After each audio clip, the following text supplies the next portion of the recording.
Hello दोस्तों, नमस्कार। आप सब कैसे हैं? कंचन लता अवधि गीत में आप सभी दर्शकों का तहे दिल से हार्दिक स्वागत है।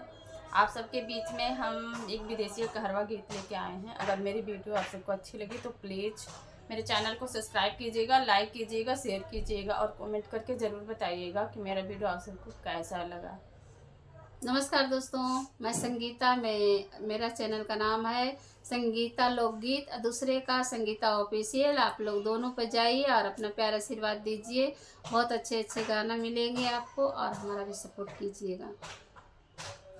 भेजनायको पतिया पिया परदेसिया, भेजनायको पतिया पिया परदेसिया, भेजनायको पतिया पिया परदेसिया, भेजनायको पतिया पर बरिसवा से आए परदेसिया, पर बरिसवा पे आए परदेसिया, दुआरे डाले खटिया पिया परदेसिया, दुआरे डाले खटिया पिया परदेसिया, भेजनायको पतिया पिया परदेसिया, भेजनायको पतिया पिया परदेसिया।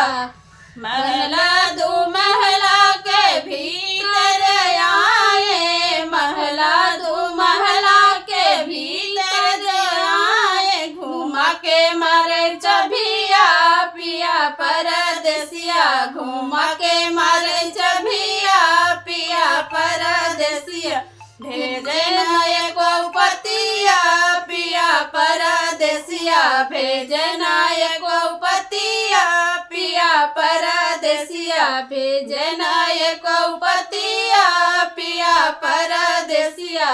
माइया बाबू के याद हमें आवे, माइया बाबू के याद हमें आवे, ढूरन लगे असुआ पिया परदेसिया, ढूरन लगे असुआ पिया परदेसिया, ढूरन लगे असुआ पिया परदेसिया।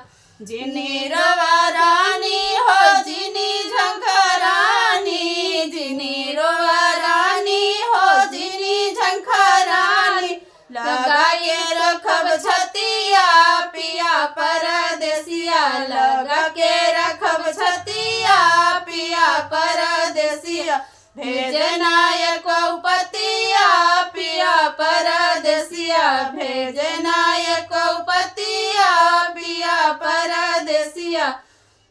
बारह बरिसवा पे आए परदेसिया, बारह बरिसवा पे आए परदेसिया, खेते में डाले खटिया पिया परदेसिया, खेते में डाले खटिया पिया परदेसिया।